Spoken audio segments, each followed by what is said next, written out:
Hi friends, welcome to SKYS. ఈరోజు చాలా రుచిగా ఉండే వంకాయ కొబ్బరి కారం ఎలా చేయాలో చూపించబోతున్నానండి. చాలా చాలా బాగుంటుంది. అన్నంలోకైనా చపాతీలోకైనా చాలా బాగుంటుంది. ముందుగా దీనికోసం వంకాయలను కట్ చేసుకోవాలి. నేను చిన్న వంకాయలను తీసుకున్నాను. మీకు అందుబాటులో ఉన్న ఏ వంకాయలైనా తీసుకోవచ్చు. వంకాయలను కట్ చేసుకుని సాల్ట్ వాటర్లో వేసుకుని పెట్టుకోవాలి. వంకాయ ముక్కలను కొంచెం పొడవుగా కట్ చేసుకుంటే బాగుంటుంది.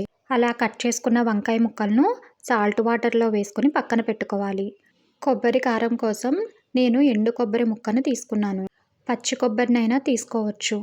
కాకపోతే పచ్చి కొబ్బరి తీసుకుంటే కొంచెం ఎక్కువ ఫ్రై చేసుకోవాలి. ఇప్పుడు స్టవ్ మీద ప్యాన్ పెట్టుకుని 2 టేబుల్ స్పూన్ పల్లీలు వేసుకుని దోరగా ఫ్రై చేసుకోవాలి. మీరు పచ్చి కొబ్బరిని తీసుకున్నట్లయితే ముందుగా పచ్చి కొబ్బరి ముక్కలను ఫ్రై చేసుకోవాలి. వాటిలో ఉన్న తేమ అంతా పోయేంత వరకు వేయించుకోవాలి. పల్లీలు వేగిన తర్వాత దానిలో 1½ స్పూన్ ధనియాలు వేసుకొని వేయించుకోవాలి. ధనియాలు కూడా కొంచెం వేగిన తర్వాత 1/2 టేబుల్ స్పూన్ జీలకర్ర వేసుకుని కొంచెం వేయించుకోవాలి. అవి వేగిన తర్వాత వాటిలో పచ్చి కొబ్బరి ముక్కలైతే ముందుగా వేయించుకున్నవి వేసుకోవాలి. ఎండు కొబ్బరి ముక్కలైతే ఇప్పుడు వేసుకుని కొంచెం వేయించుకోవాలి. కొబ్బరి ముక్కలు కూడా వేగిన తర్వాత దానిలో కారానికి సరిపడా ఎండుమిర్చిని వేసుకోవాలి. నేను 7-8 ఎండుమిర్చిని వేసుకుంటున్నాను. ఎవరి కారానికి సరిపడా వారు ఎండుమిర్చిని తీసుకోవచ్చు. ఎండుమిర్చిని కూడా వేశాక బాగా వేయించుకోవాలి. మసాలా దినుసులు ఏమీ మాడకుండా లో ఫ్లేమ్లో పెట్టుకుని వేయించుకోవాలి. అవన్నీ బాగా వేగిపోయిన తర్వాత 1/2 టేబుల్ స్పూన్ గసగసాలు కూడా వేసుకుని వేయించుకోవాలి. గసగసాలు త్వరగానే వేగిపోతాయి కాబట్టి ఒక్కసారి కలుపుకొని వాటన్నిటిని ఒక ప్లేట్లోకి తీసుకుని చల్లారబెట్టుకోవాలి. మరలా స్టవ్ మీద అదే ప్యాన్ పెట్టుకుని దానిలో కూరకి సరిపడా ఆయిల్ వేసుకోవాలి. ఆయిల్ బాగా కాగిన తర్వాత చిన్న ముక్కలుగా కట్ చేసిన ఉల్లిపాయ ముక్కలు వేసుకుని దానిలో పచ్చిమిర్చి ముక్కలు, కొంచెం కరివేపాకు కూడా వేసుకుని ఉల్లిపాయలు దోరగా ఫ్రై అయ్యేంత వరకు వేయించుకోవాలి. ఉల్లిపాయ ముక్కలు సాఫ్ట్గా అయ్యి కలర్ చేంజ్ అయ్యేంత వరకు వేయించుకోవాలి. ఉల్లిపాయ ముక్కలు కూడా బాగా వేగిపోయిన తర్వాత దానిలో ముందుగా కట్ చేసుకున్న వంకాయ ముక్కలను వేసుకోవాలి. వంకాయ ముక్కలన్నిటినీ వేసుకుని ఒక్కసారి బాగా కలిపి మూత పెట్టుకుని 2 నిమిషాలు మగ్గించుకోవాలి. వంకాయ ముక్కలను ఎంత బాగా ఫ్రై చేసుకుంటే కూరకు అంత రుచి వస్తుంది.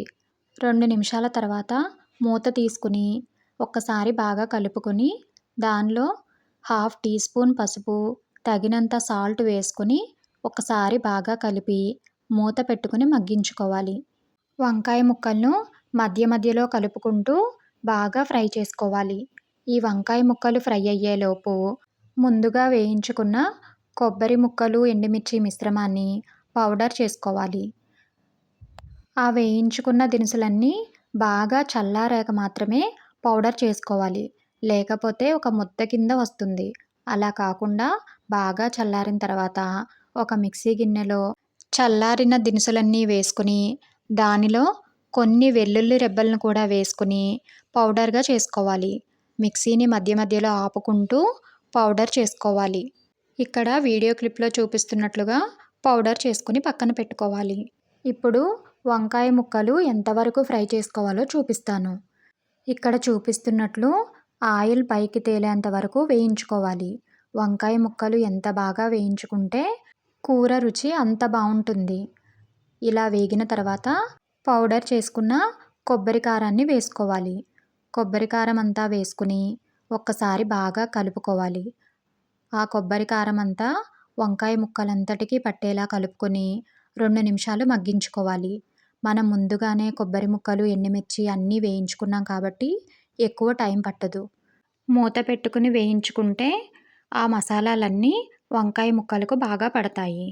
2 నిమిషాల తర్వాత మూత తీసుకుని ఉప్పు, కారం అంతా చెక్ చేసుకుని ఒక్కసారి బాగా కలుపుకొని 1 నిమిషం వేయించుకున్నామంటే ఎంతో రుచిగా ఉండే వంకాయ కొబ్బరి కారం రెడీ అయిపోతుంది.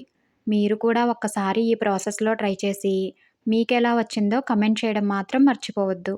వీడియో నచ్చితే చిన్న లైక్ ఇచ్చి కొత్తగా ఎవరైనా ఛానల్ని చూస్తున్నట్లయితే సబ్స్క్రైబ్ చేసుకోండి. Thank you.